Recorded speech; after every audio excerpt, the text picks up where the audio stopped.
Masih bersama saya Rahayu Japar pemirsa, dan berikut kembali kami sampaikan berita Mataram hari ini. Diduga pesta sabu-sabu, seorang calon legislator dan 6 rekannya ditangkap polisi. Terlambat datang, puluhan peserta seleksi P3K di Mataram dinyatakan gugur. KPID NTB ajak warga di Lombok Barat mengawasi siaran pemilu di televisi dan radio.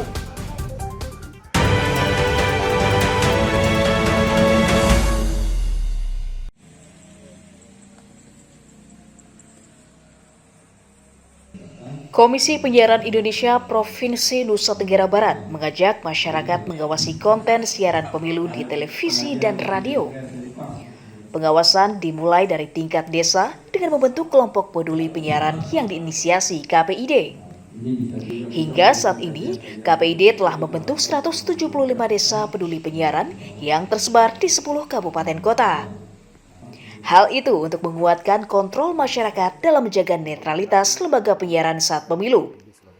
170 desa yang sudah kita bintep menjadikan pilot project dari sekitar ribuan desa yang ada di NTB. Ini kita ajak mereka untuk melakukan pengawasan partisipatif bersama masyarakat di desanya. Desa juga sudah membentuk komunitas desa peduli penyiaran, yang nanti komunitas ini membangun literasi di tengah masyarakat, yang nanti membangun kajian-kajian terkait dengan konten-konten lembaga penyiaran. Maka kita harapkan nanti 175 desa, bahkan desa-desa yang lainnya juga melakukan hal yang sama, sehingga pengawasan partisipatif itu bisa dilakukan.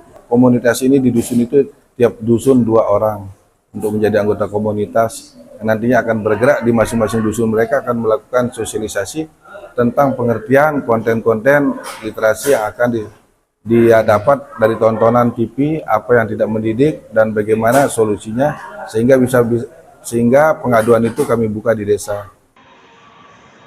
KPID NTB mengimbau seluruh lembaga penyiaran radio dan televisi agar tetap menjaga netralitas dan tunduk pada aturan pedoman perilaku penyiaran dan standar program siaran P2SPS menuju siaran sehat di era digitalisasi. Hairul Amri melaporkan dari Kabupaten Lombok Barat.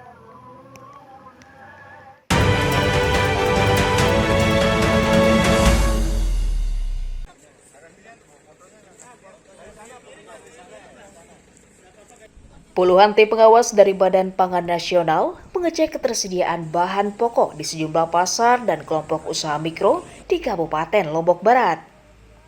Petugas mengecek satu persatu lapak pedagang sembako dan memeriksa kualitas beras, tepung, minyak, hingga telur yang dijual. Mereka juga memantau stok di pasaran untuk memastikan kelayakan pangan dan tidak adanya kelangkaan. Bappenas memastikan ketersediaan pangan di Lombok Barat aman, tidak ada kelangkaan hingga akhir tahun. Melalui Badan Pangan Nasional bersama-sama dengan pemerintah provinsi dan kabupaten kota menggarap namanya Pasar Pangan Segar Aman.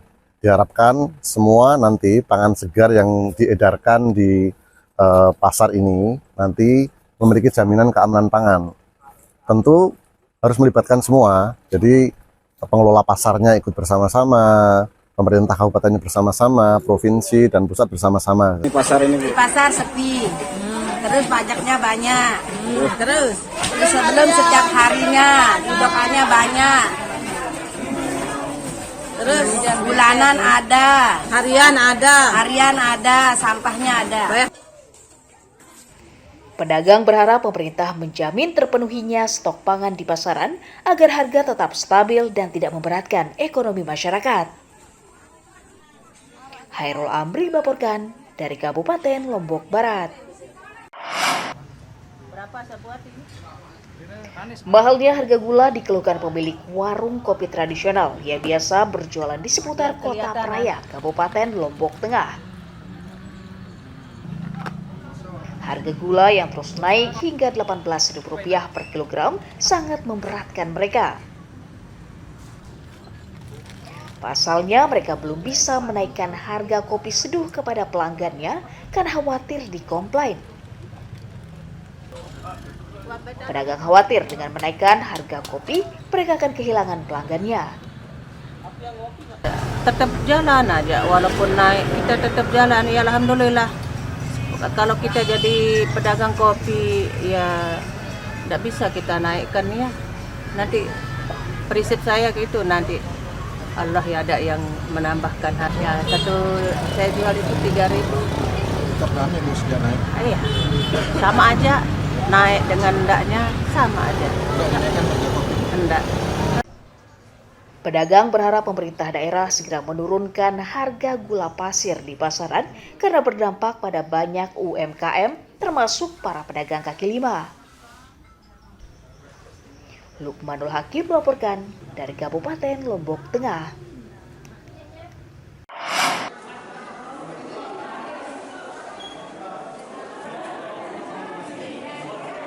Kementerian Sosial Republik Indonesia menggelar operasi Katarak untuk ratusan warga lanjut usia di berbagai daerah menjelang pemilu 2024.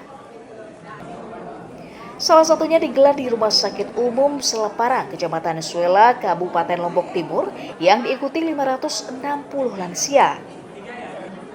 Kegiatan tersebut dipantau langsung Menteri Sosial Tri Risma hari ini untuk menyemangati para peserta yang rata-rata berusia di atas 50 tahun.